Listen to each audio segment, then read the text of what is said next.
Alrighty, everyone. Welcome into episode 2 of season 3 of Wavecast. Today we have Kelsey Forrest talking about the ocean mapping program here at the Marine Institute. So, Kelsey is a recent graduate, so we thought who better to give us a little look-see into it. So I'm from Ontario originally. I spent the last 3 years, just before this program, living in BC. I went to commercial dive school out there. Um, so yeah, I was already in the marine industry doing commercial diving. I did a few different things like seafood harvesting. The whole industry is kind of evolving into more like technologically advanced solutions. So like more using more ROVs instead of divers. And that's the way the industry was going. And so I looked into this program and it just seems super interesting. It's like I'm already underwater, but like robots can go deeper than I can go as a human. They can stay down longer, like explore more, get like better resolution data. And You were saying like commercial, like diving and that sort of things, like fishing, and I'm like, I don't know if I super see the correlation, but if you put it like that, I'm like, okay, I follow you now. yeah. So that was really cool. So what made you decide on this particular program? Yeah, so there aren't really any other programs like it in Canada. Oh, Yeah, so originally I was looking at either the Marine Institute or BCIT in BC, and they just had a few programs like marine engineering and bridge watch and stuff like that. But I knew I wanted to get into something more technical and something that I could use my physics background in. 'Cause I did my bachelor's degree in physics. And so I wanted to build on that. And this one seemed really perfect, like ocean mapping. We're using sure. sound all the time to see the seafloor and what's under the seafloor. And so, yeah, I get to use physics all the time and like an application that I'm actually passionate about. And yeah, it's really great. Do you have a favorite memory from the program? Uh, Definitely the field work was the most fun. So that was the last few months of our program. Oh, wow. And so we were out on the boats most days. And probably the grab sample day, that was pretty fun. We were out and we have this big Van bean box grabber thing, and we just like deploy it off the side of the boat, and then it goes down and it picks up a sediment sample. And for the most, it was just mud, and then we like lay it out and pat it dry, and we like take pictures of it with this cool Instagram camera, and that was really cool. But then one of our grabs, a whole bunch of dead fish came up, and we're like, "Whoa, this is super crazy!" Whoa. And then got to like analyze the underwater video footage of it afterwards, and just like, yeah, saw a whole bunch of fish on the bottom. So that was Sweet. kind of cool. Yeah, that's awesome. So, Yeah. like, when you're doing like those types of sediment samples, like, what Mhm. exactly are you looking for, and like, what kind of conclusions can you make with those? So we were working with a guy who's doing his PhD analyzing backscatter data. So whenever we go out and we get multi-beam data, you get bathymetry, but then you also get backscatter as well, which tells you how hard or soft the sediment is. Mm. So he wanted to compare the backscatter results to like the actual sediment in that location. Mm. So using the Instagram camera, they could tell the grain size, Oh, and so, like, the smaller the grain size, um, the softer sediment generally for, like, mud and things like that, whereas, like, if it's, like, rocks or gravel, then you get a higher backscatter, and they're, like, okay. looking at the correlation between that. Okay. Yeah. Super cool. So you were talking about some of the field work that you did. Mm. What does like some of that in class work look like along with the field work? Yeah, so we used a couple different softwares. Probably the biggest one, for data processing, we use Keras Mm. Hips and Sips a lot, and then we use ArcGIS Pro. Mm. So yeah, we use Keras a lot. There was pretty much a whole class about how to use Keras, Oh, from like when you actually acquire the multi-beam data, like bringing in the track lines, geo-referencing everything and doing all of that, and then you create your beautiful rainbow mm. multi-beam bathymetry surface. And then after that, we bring it into ArcGIS Pro, and that's where all the analysis happens. Whoa. So, like, we did a bunch of different projects throughout the program. Um, One of them, for example, we mapped Holy Root Bay, and then in our simulated project, we were pretending that we were running a cable or a pipeline. I think it was a pipeline from one end of the bay to the other. So then we had to assess the geohazards in the area and kind of assign them a value. And then we used a tool in the software to figure out the optimal pipeline route based on the bathymetry that we collected. So I have like zero experience with ocean mapping at all. So it's like when you're trying to like make those considerations on like with the bathymetry on like where to put that pipeline, like what are you using as those criteria to gauge? So slope is a big one.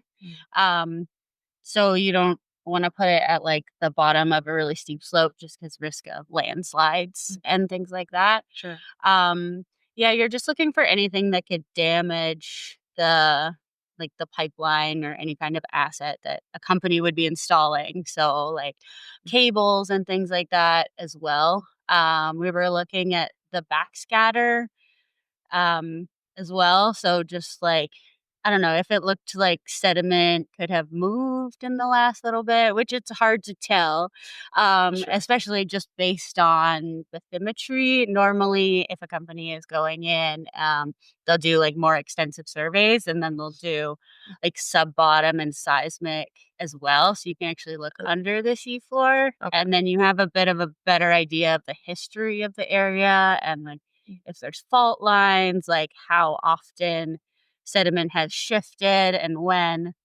And so we just kind of did the best that we could with the data that we had. And so it was very much based on slope and aspect, like the angle that the slope is facing. Okay. Yeah. And then we looked at like tides and currents in the area and how that might affect it. There's so much more that goes on there.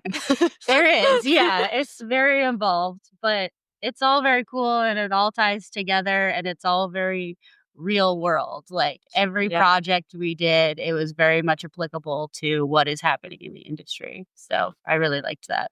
Yeah, absolutely. It's like, wow, I feel like that's getting a lot more prevalent recently, especially with like kind of like, like deep sea mining and all that fun stuff at the same time. Uh, in our talks kind of before this, we're talking about the videos that you would post online. Yeah. Tell us a little bit about those. Yeah, I just got a camera like a year ago on like a Black Friday deal and I just got it mostly for like making hiking videos and stuff because I love doing that. I'm like always outside and hiking with my dogs and things like that. And that's kind of how it started. And then when we were out doing field work, I was like, oh, well, I'll bring the camera and then just kind of started making some videos and they went together and people liked them and yeah, just kind of built from there. And my plan was to do one for like every week, which usually was like 2 or 3 field days. Okay. I don't know if I got all of that. I probably missed a couple because, it's hard and things happen. But yeah, it was pretty fun. So could you describe some of the things that you've seen or collected in those videos? What did we do? So I remember our field course at the beginning, it was a lot of measurements. So it was like going on the vessels that we were going to use, it was measuring offsets.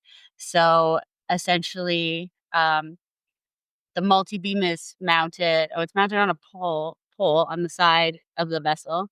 Um, and then in the acquisition software, we have to enter values of like where that pole is relative to the center of the vessel, just because like vessel motion has a lot to do with the quality of your data. Um, so yeah, like as the vessel rolls, you have to offset that kind of. So that's what we were doing a lot at the beginning. It was measurements. It was a lot of like land surveying techniques. So we were out using a total station.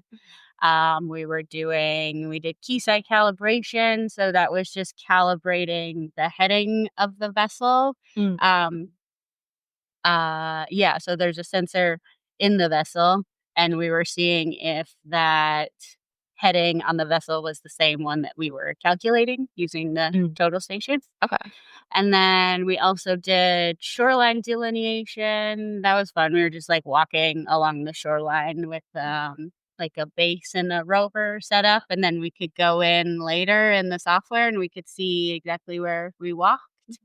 And for that project, the end result was supposed to be a nautical chart, or it was a nautical chart. And then we could use our shoreline data to actually map the shoreline. Well, Yeah, so that was pretty cool. sweet. And what else did we do? We did like multi-beam data acquisition. Um, we did the patch test. So that's like calibrating the instrument. Mm. And the same with LiDAR. I don't know if I had that in the video, but yeah, we were out acquiring LiDAR data of the shoreline. So it's just like mounted on the top of one of the vessels, like just above the door, and then it is like continually collecting data. Whoa. Yeah, and collecting data along the shoreline. Um, so that was cool. That was fun. And Super amazing. mhm.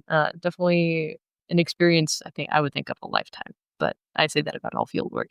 All right. Could you go a little more into like where you're at now and kind of like just talk about what you do, your life? In the now part, Yeah. I've been doing commercial dive work, which is nice. Like it's still in the industry and there's always work. So I've been in the south coast of Newfoundland for the last little bit. It's getting a bit cold to be underwater, to be Right. honest. Yeah. But yeah, it's still fun. There's work.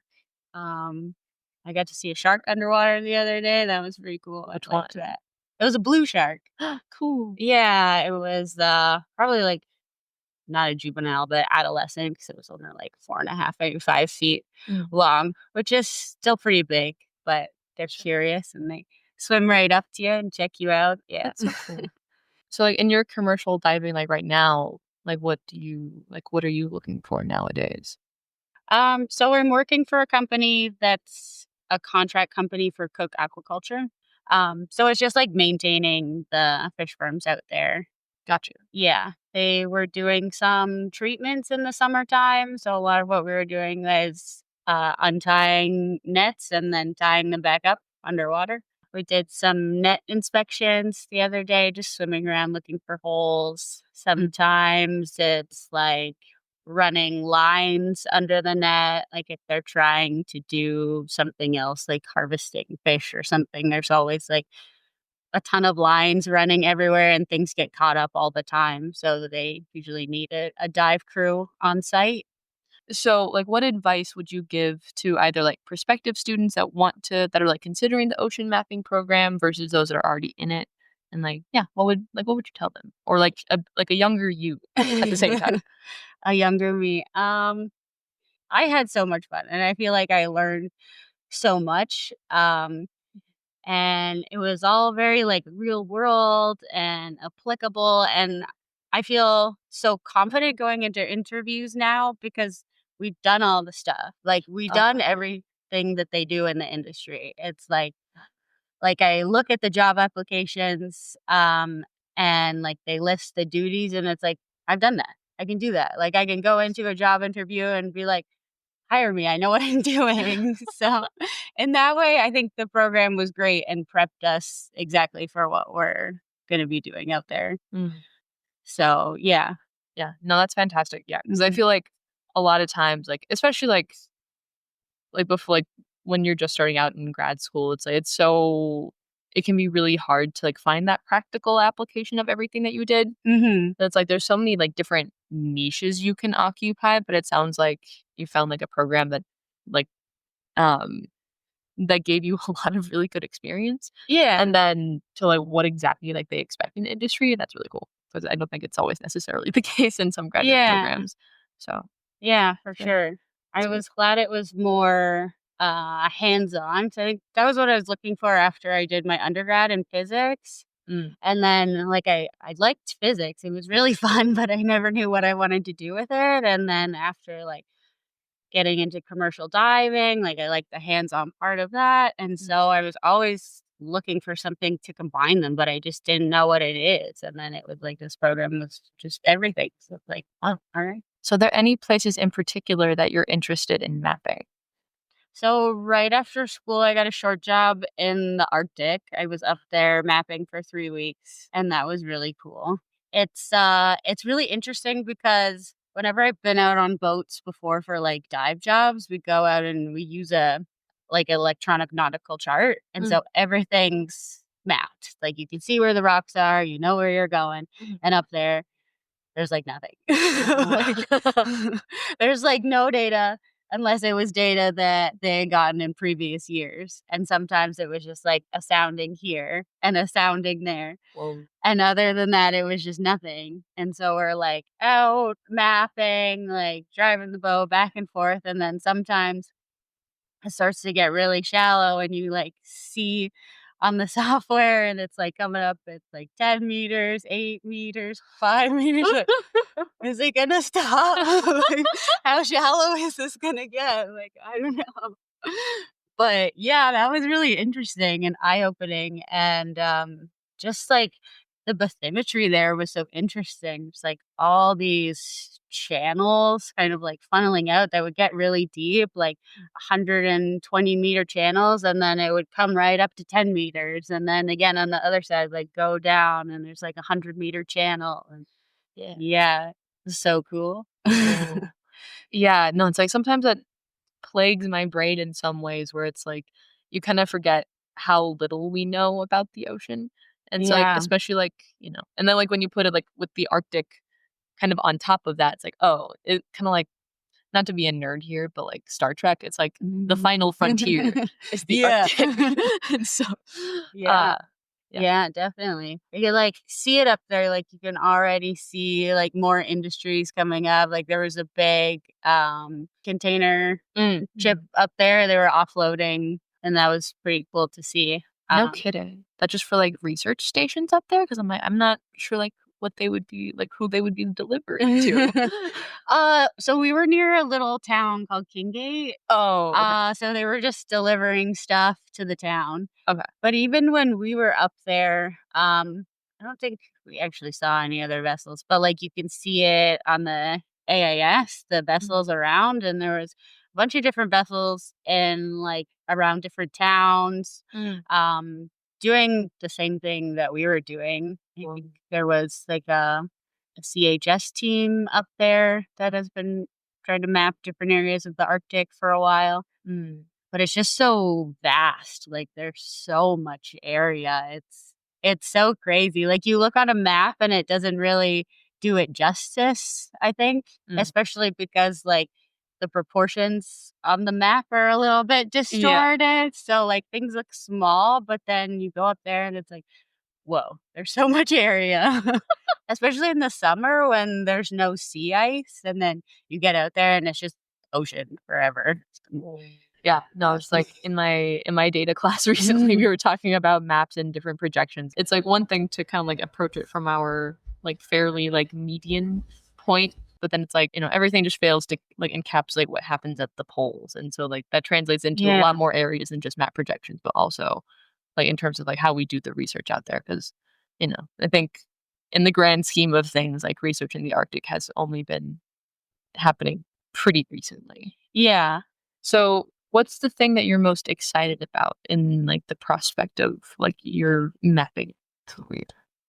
I think I didn't expect to like the industry stuff as much as I did, like the even like the pipeline project and stuff like that.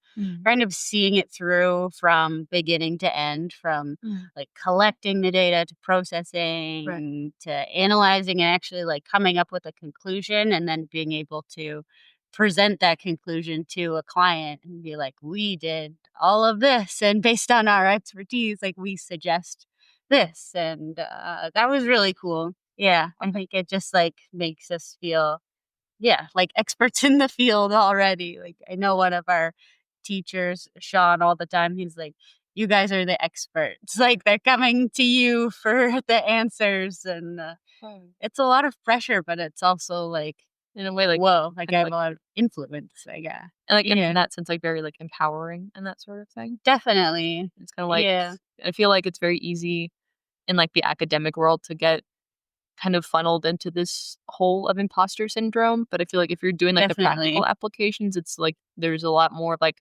oh, that's right, I do have this knowledge versus like Yeah.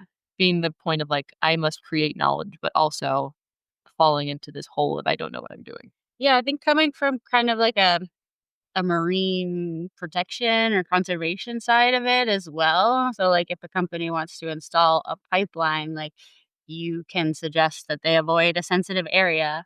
Mm. And so, at the beginning of my dive career, I did a lot of marine conservation stuff, like down in the Caribbean and working Whoa. with corals and things like that. So, like, you can kind of have that power, that influence to like further suggest that they avoid sensitive areas and like protect corals or like sensitive seagrass habitats or wherever they are. And yeah, I think that would be cool. One thing that kind of like came up in my brain as you were talking about that is like you were talking about how you can make recommendations for them to avoid these sensitive areas from like Mhm. I take it also like from like a geographic standpoint, but also like a biological one. Yeah. Um, but like how would you feel about being in a scenario where it's like you make these recommendations, but then they go against them? Yeah. I mean, the company has, I mean, they want to make money, Yeah. right?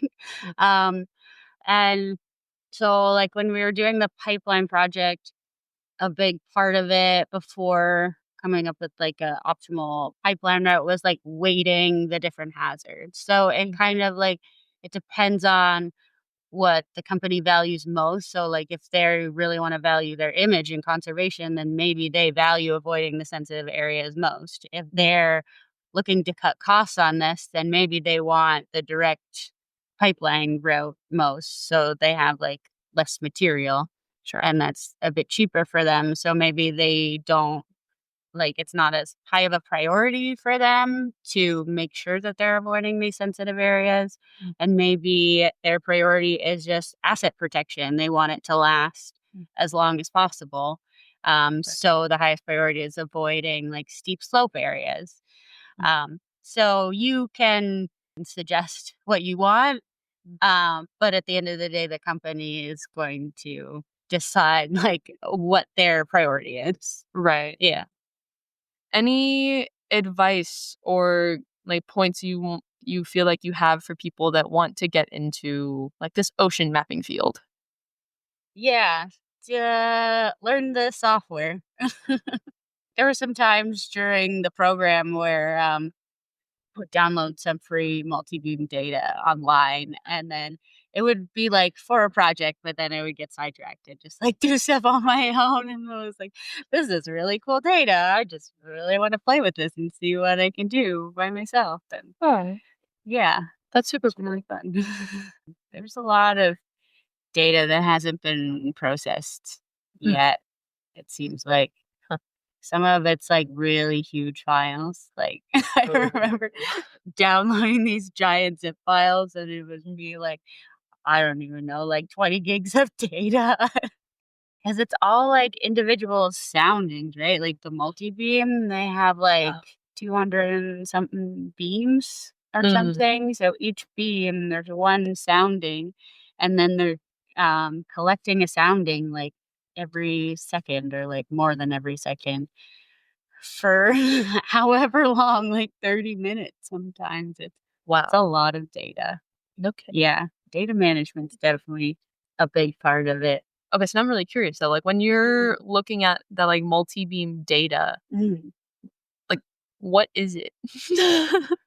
Um, so it's the two-way travel time. Mhm. So essentially there's an electric current that comes and then it goes through these crystals. Mhm.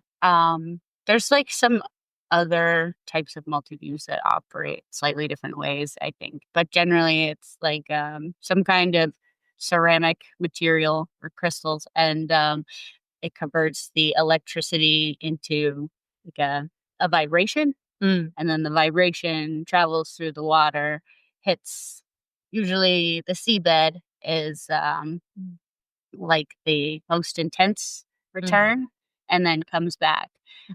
So the multi-beam measures the time it takes from the sound to travel through the water and come back, and then divides that in half, and that's how it gets to the depth.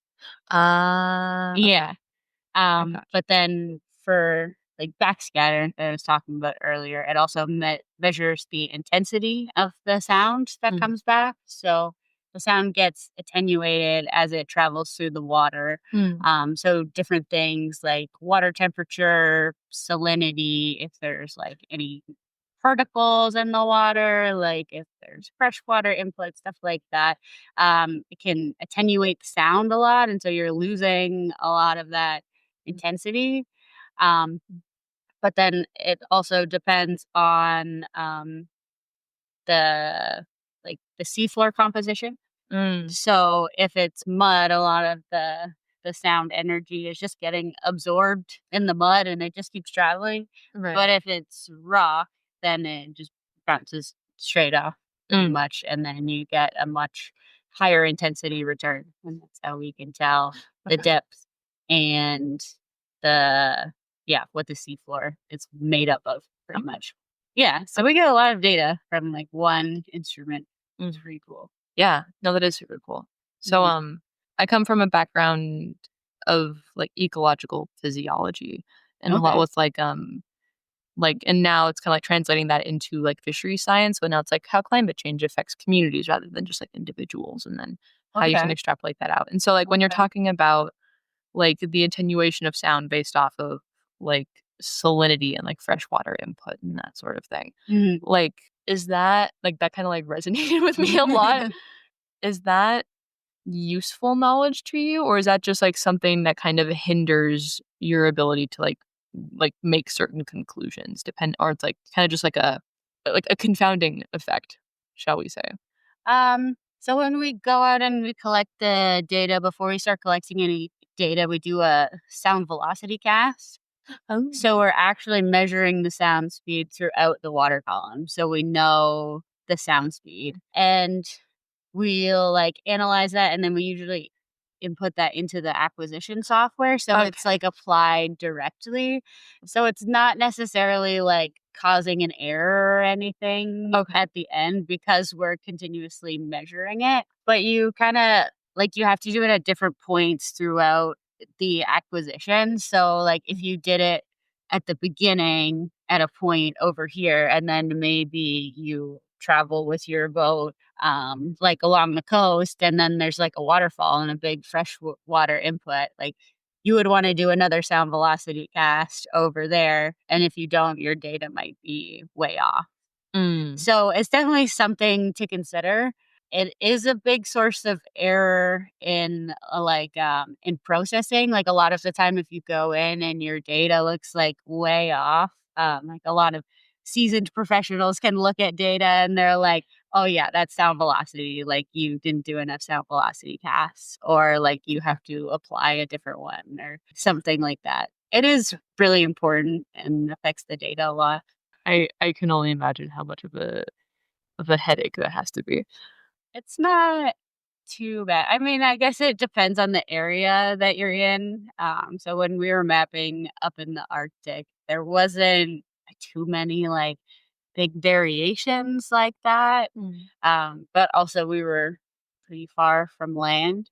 So we would Mm. just do one in like a deeper area and like 120 meters, like in a channel, and then do another one up shallower. Mm. And that was generally okay. And the acquisition software is pretty good. Because it has a sound velocity sensor like right under the boat. Mm. And so if the sound velocity profile that you've entered into the software and the sensor, if the values don't match or if they're off by a certain amount, then it will give you a warning sign to like tell you to do another sound velocity cast. Are there any other parts of your story that you feel like you haven't been able to hit on yet?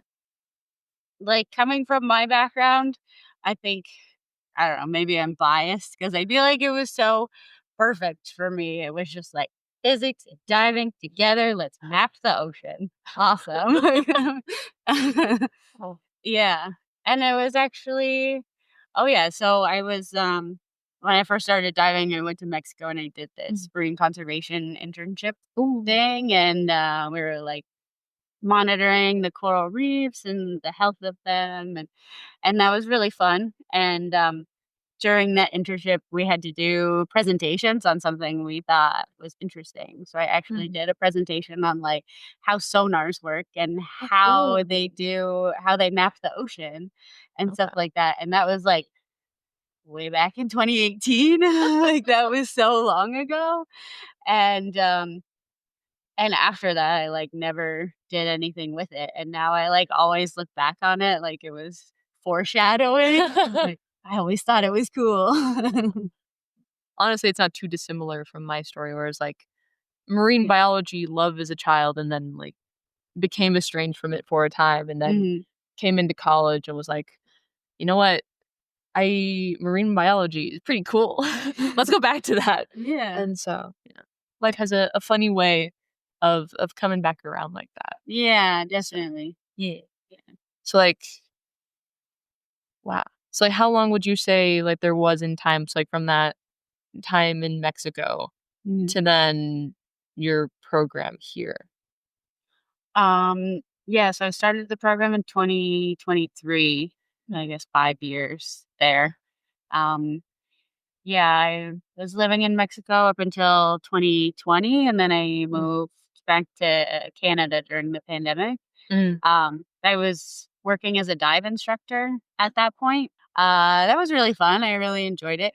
Uh, but then, like during the pandemic, all tourism kind of shut down and everything was very uncertain. So I came back to Canada and then didn't really know what I was going to do. And then looked into commercial dive school out in BC. And I just did like a 6-week scuba program Okay. and then could work right after. And yeah, it was really cool. Like, it just, opened my eyes to how many jobs there were out there in the marine industry. Mm. Um, like, I think growing up in Ontario, I was so far from the ocean, and so, like, my view of the jobs out there were just so limited to what I had around me, Mm. and, like, I always loved the ocean as a kid, and we traveled a lot as a family, and, I knew that I liked it, but I didn't know how to turn it into a job. Even ocean mapping, it's not super well known. Like I think most people don't know that it's a career really. Mm.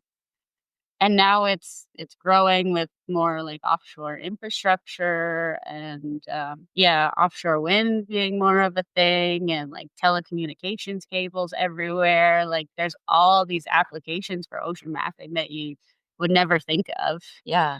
Even, like, dredging, so, like, a lot of rivers have, like, a ton of sediment input, but then, like, still big cargo ships have to come in and out, like, of these ports, so they constantly have to dredge, and so mappers are out there, like, seeing how much sediment's built up, and then they dredge it, and then they map it again, and then uh, yeah, there's, more, like, inspections for infrastructure as well, so kind of a newer thing is they're mounting multi-beams on ROVs Mm. so they can scan vertical structures. Oh. Yeah, so they've done kind of, like, each ecological mapping side of things for, like, mapping coral reef vertical structures. It's Oh. kind of a cool application for that, Whoa. but also, like, offshore infrastructure. Mm. And then, yeah, they can do the multi-beam and then have cameras on it as well, Mm. and then use photogrammetry and then, like, recreate these 3D structures in software afterwards. So then you can, like, look at it in 3D and turn it around, and it's just, like it's so cool what technology can do these days. Like, it's Yeah. unlimited and, Wow. yeah, I think ocean mapping is just, like, it's right at the forefront of innovation, really, like, there's all this innovation happening all the time, and, you can see, like, companies like Kraken, that's just based in Mount Pearl, like their subsea batteries have been really influential in the industry and allowing for a lot more like autonomous vehicles, Mm. underwater vehicles, and like data acquisition like that to happen. Yeah, I guess that's also where the industry is going. Is a lot more autonomy, Mm. um, especially for like deeper water applications. So, um, the deeper the deeper you're trying to map, if you have a multi beam mounted to the hull of your boat, Mm. then the sound has to travel so far, Right. and there's a lot of attenuation. You're not getting very high resolution data. Sure. So having an AUV that can fly like really close to the seabed that has a multi beam on it, you can get the same resolution data that you're getting in like shallow water mapping that you're mapping at like 2 kilometers depth, Right. Yeah. which is kind of amazing. Like, yeah, I feel like I kind of went on a tangent there, but No, it's no, just thank all you. so cool. No, I love that. It's like Yeah. now you make me think like, hey, do I want to go ocean mapping now? Yeah. It's also interdisciplinary, and like ocean mapping is so new. So anyone that's in the industry like usually doesn't have a degree in ocean mapping. They've got like geoscience or Mm. even coming from like fisheries background or like Sure. there's so many different backgrounds in there, which is kind of great. It's like bringing all these professionals and all this experience together. And I think everyone's just like passionate about the technology and getting more information. Yeah. And yeah, it's cool. Awesome. Thank you so much, Kelsey. This was really, really interesting. And I don't really get to talk about ocean mapping people very often. So it's like, I love learning all these new things. So yeah, Yeah. really, really informative and very cool. And so I hope that the people listening will also take something away from this, or at least be like, wow, there's a lot you can do in the ocean. Yeah, Yeah. I hope so too. There is a lot. This has been Wavecast, everyone. This concludes our first official and like full length episode of season 3. So if you liked what you heard and want to hear more, keep liking and subscribing, of course, as people say. If you have anything that you want to come chat with us about, reach out to us on our socials at the Marine Institute, or reach out at wavecast@mi.mun.ca. This has been Andi and Kelsey once again, signing off. Stay wavy, Franz.